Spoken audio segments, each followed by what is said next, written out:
बिल्कुल अपने अभियान के तहत विवेक जी आपको बता दें कि वो सारे जिलों को समेटना चाहते हैं, हर जिला में अपने संदेश को पहुंचाना चाहते हैं। और ये जो कदम है, जो पटना में उन्होंने योग शिविर किया है, साथ ही प्रशिक्षण शिविर भी किया है, उसमें वो अपने कार्यकर्ताओं को ये बताएंगे, सिर्फ कार्यकर्ता ही इस शिविर में शामिल हो रहे हैं, कोई आम जनता की एंट्री नहीं हो रही है। तो वो अपने कार्यकर्ताओं को बताएंगे कि कैसे आंदोलन करना है, आंदोलन को कैसे रूप देना है। जाहिर सी बात है, बाबा रामदेव इसके बाद भागलपुर जाएंगे। आधा जो बिहार का आधा जिला है, पूरे जिलों में से आधे जिले आज कवर कर लेंगे बाबा रामदेव। उसके बाद कल जो भागलपुर जाएंगे, वहां पूरे बिहार के आधे जिले कवर करेंगे। और सारे कार्यकर्ताओं को यह प्रशिक्षण दिया जाएगा कि कैसे काला धन को वापस लाने का आंदोलन जो है वो कैसे तेज किया जाए, साथ ही भ्रष्टाचार पर कैसे काबू पाया जाए। साथ ही बाबा रामदेव पर कैसे काबू पाया जाए, पटना पहुंचे हैं योग शिविर के बहाने बाबा रामदेव। और आखिर वहां पे पत्रकारों से बातचीत में क्या कुछ कहा बाबा रामदेव ने, आइए सुनाते हैं आपको। काले धन और भ्रष्टाचार के ऊपर सरकार ने कार्रवाई नहीं की तो देश की जनता ने कार्रवाई करके दिखा दी। 5 राज्यों में उनकी पराजय ही नहीं, महापराजय हुई।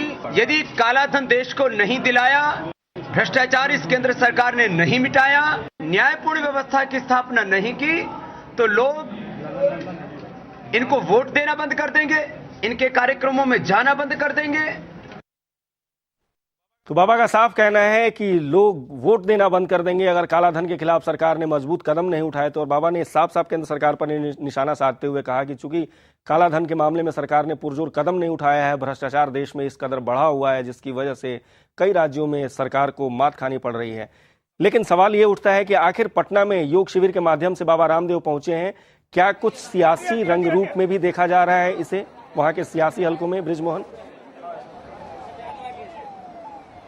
बिल्कुल इसको अलग रखकर नहीं देखा जा सकता है विवेक जी, क्योंकि साफ तौर पे यदि बाबा रामदेव आए हैं और उनका निशाने उनके निशाने पर केंद्र सरकार है, तो कहीं ना कहीं जो राज्य की सरकारें हैं इसका फायदा जरूर उठाना चाहेंगी। और साफ तौर पे जिस तरह से बाबा रामदेव के इस प्रशिक्षण शिविर की बात करें तो पूरे हॉल में मीडिया की एंट्री नहीं है। जहां वो प्रशिक्षण दे रहे हैं वहां सिर्फ उनके कार्यकर्ता हैं और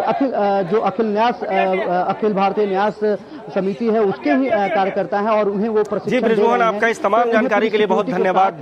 बाबा रामदेव योग शिविर के माध्यम से पटना पहुंचे हैं, लेकिन उन्होंने सरकार पर निशाना साधा है और कहीं ना कहीं बिहार में सियासी हल्के में भी इसको एक सियासत के नजरिए से जरूर देखा जा रहा है। हमारे संवाददाता बृजमोहन हमारे जानकारी दे रहे थे। बृजमोहन, आपका बहुत बहुत इस पूरी जानकारी के लिए धन्यवाद।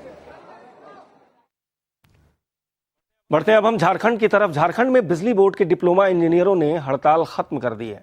बोर्ड ने उनकी सारी मांगें मान ली हैं।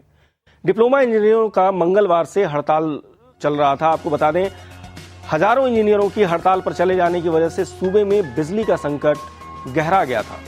इंजीनियरों ने बिजली बोर्ड के अध्यक्ष पर वादा खिलाफी का आरोप भी लगाया था।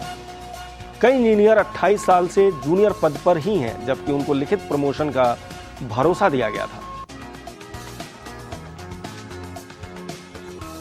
पंकज हमारे संवाददाता रांची से हमारे साथ फोन लाइन पर जुड़ गए हैं। पंकज, इंजीनियरों की क्या सारी मांगे मान ली गई हैं? क्या अब इन्हें प्रमोशन दिया जाएगा? अभी जो वार्ता हुई अध्यक्ष के साथ उसमें उन्हें कालवश प्रोन्नति देने की बात कही गई है, आश्वासन मिले हैं।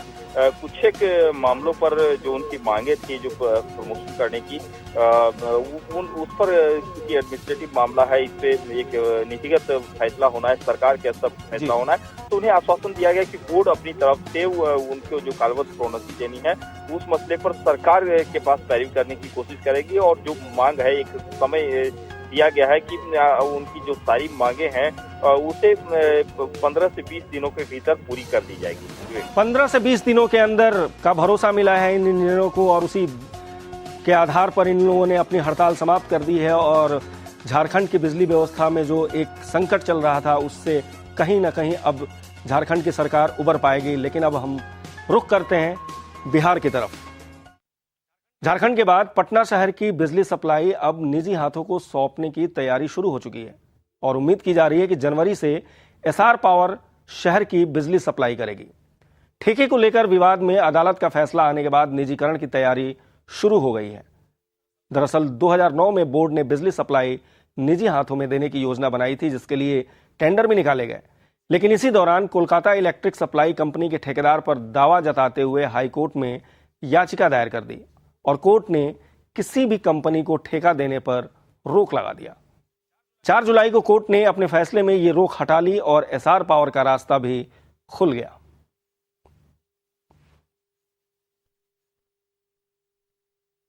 आगे बढ़ते हैं। जमशेदपुर के नक्सल प्रभावित ग्रामीण इलाके की रहने वाली चार्मी मुर्मू ने अपनी सारी जिंदगी पर्यावरण और पेड़ पौधों की सेवा में गुजारी है। चार्मी को इलाके के लोग लेडी टार्जन भी कहते हैं। चार्मी का कहना है कि पेड़ पौधों के जीवन की रक्षा करना, उनका संरक्षण करना उसकी जिंदगी का सबसे बड़ा मकसद है। चार्मी ने जंगलों को बचाने के लिए अपने गांव और आसपास के इलाकों की महिलाओं के साथ एक ऐसे समूह का गठन किया है जो दिन रात जंगलों की, पेड़ पौधों की देखभाल करता है। इस समूह का डर और रुतबा कुछ इस तरह का है कि पिछले कुछ समय से इस इलाके के जंगलों में लकड़ी की तस्करी लगभग बंद हो गई है। पेड़ पौधों को काटना तो यहां अपराध माना जाने लगा है।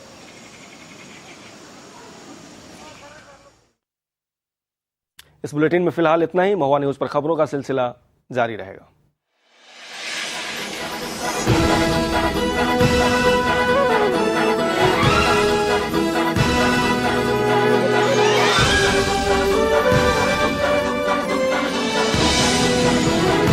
महुआ न्यूज, आपके हक की आवाज।